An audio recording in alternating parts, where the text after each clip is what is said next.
सही कहें कि उनमें कुछ कैपेबिलिटी होती है लेकिन वो सामने नहीं आते हैं। जनरली सेकेंड ईयर गाइड करता है और फर्स्ट ईयर पार्टिसिपेट करता है। इस बार 3000 से ज़्यादा एडमिशन हुए हैं और सीनियर्स मिला के अगर हम कहें तो लगभग 5000 बच्चा हमारे यहाँ पर है। मैम, पिछले महीने की कुछ तस्वीरें अगर बात करें तो प्रोटेस्ट हुआ हो, तमाम चीज़ें, खैर एक बड़ी श्रृंखला थी।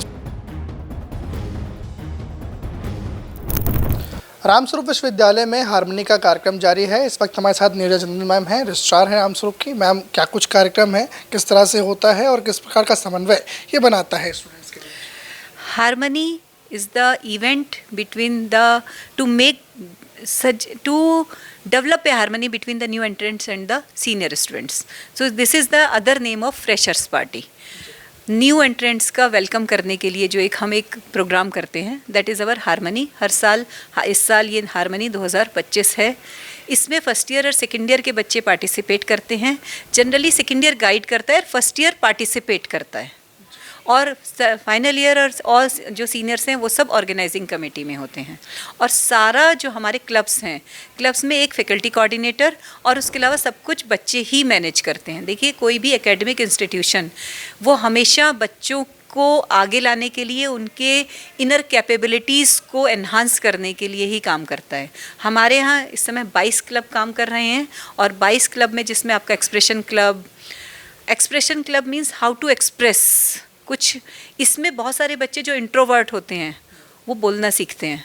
जितने हमारे क्लब्स हैं ये सब उनको, सही में कहें तो उनको इंटरव्यू के लिए भी प्रिपेयर करते हैं, क्योंकि इंटरव्यू देने के लिए, उनकी जॉब के लिए उनको कैसे अपने आप को एक्सप्रेस करना है, कैसे अपने आप को बताना है, अपनी हॉबीज़ को बताना है, वो सब हमारा क्लब्स के थ्रू आता है। तो वही सब क्लब्स मैनेज करते हैं। इसमें जो टेक्निकल क्लब है उसने 8 टेक्निकल इवेंट्स कराई हैं। जो हमारी 10-11 की प्लान थी, लेकिन 10 की छुट्टी की वजह से हमने 9 और 11 में की हैं। और उसके अलावा हमारी कल्चरल इवेंट्स हैं जिसमें डिपार्टमेंट्स के बीच में कॉम्पिटिटिव इवेंट है और उसमें 14 डिपार्टमेंट्स ने पार्टिसिपेट किया है। और उसके अलावा 6 हमारी क्रिएटिव इवेंट्स में जिसमें सभी बच्चों ने मिलकर पार्टिसिपेट किया है। मैम, आज जो इवेंट्स हो रहे हैं उनकी संख्या क्या है और किस तरह से वो क्रिएटिविटी को बढ़ावा देंगे, उसके लिए क्या कुछ ऑर्गेनाइज किया गया? लगभग 4000 से ज़्यादा बच्चे हैं। इस बार 3000 से ज़्यादा एडमिशन हुए हैं और सीनियर्स मिला के अगर हम कहें तो लगभग 5000 बच्चा हमारे यहाँ पर है। और सीनियर्स को मिला के अगर हम कहें तो पूरी यूनिवर्सिटी ही इन्वॉल्व है। लगभग कहें तो लगभग 6000 बच्चा इस समय है जो इन सब इवेंट्स में as organising committee and as participants they are doing. तो ये सारे इवेंट्स अगर आप एक बार विजिट करेंगे तो आप देखेंगे कि कैसे उनकी टेक्निकल कैपेबिलिटीज़ को, उनकी कल्चरल कैपेबिलिटीज़ को कैसे बाहर लेकर आते हैं, उन्हीं की डायरेक्शन में हम इसमें काम कर रहे हैं। मैम, जो इवेंट अभी हो रहा है काफ़ी बड़े स्तर पे हो रहा है, इसकी जो तैयारी है, बिहाइंड द कर्टन की जो स्टोरी है, वो कितने समय पूर्व से शुरू हो जाती है और किस तरह से चयन इसमें बच्चों का होता है और कितनी वो मेहनत जो है उसमें पोर करते हैं? देखिए, जब नया बच्चा आता है तो सबसे पहला प्रोग्राम होता है induction, just to introduce the new entrants to the university. वो हमारा 5 अगस्त में हुआ था।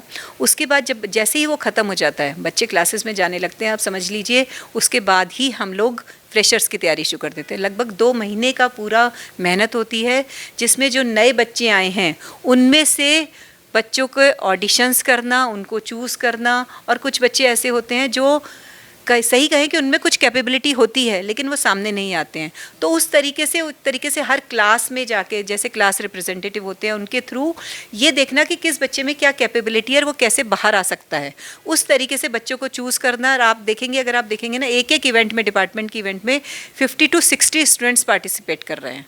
तो वो एक बहुत बड़ा हमारे लिए अचीवमेंट है कि हर बच्चा किसी ना किसी तरीके से इस इवेंट में पार्टिसिपेट कर रहा है, either as organising committee, either as a discipline committee और एज ए पार्टिसिपेंट। मैम, पिछले महीने की कुछ तस्वीरें अगर बात करें तो प्रोटेस्ट हुआ हो, तमाम चीज़ें, खैर एक बड़ी श्रृंखला थी, उस पर पूरे सवाल पे नहीं जाते, लेकिन उन सब चीज़ों के बाद अब आज 1 महीने के ऊपर का वक्त हो गया है। अब आज की स्थिति कैंपस की क्या है? क्या वापस से चीज़ें पटरी पर, शिक्षा व्यवस्था अपनी जो है लौट आई है, या फिर अभी भी कुछ चीज़ें जो हैं जो परेशान कर रही हैं? नहीं सर, ऐसा कुछ भी नहीं है, बिल्कुल नॉर्मल एनवायरनमेंट है। और 2 दिन बाद से ही, अगर मैं कहूँ तो 3 सितंबर से भी अगर हम देख रहे हैं तो हमारी नॉर्मल क्लासेस चल रही हैं। उसके बाद हमारा मिड टर्म टेस्ट हो चुके हैं और मतलब हर डिपार्टमेंट का अलग अलग होता है। तो मैं 1 महीने से तो सही कहें तो पूरी यूनिवर्सिटी में किसी ना किसी डिपार्टमेंट में एग्ज़ाम चल रहे हैं। तो बिल्कुल नॉर्मल है, बिल्कुल नॉर्मल तरीके से यूनिवर्सिटी रन हो रही है। बहुत शुक्रिया मैम बात करने के लिए। कैमरा सहयोगी ऋषभ के साथ Anurag Tiwari, the journalist news, Barabanki.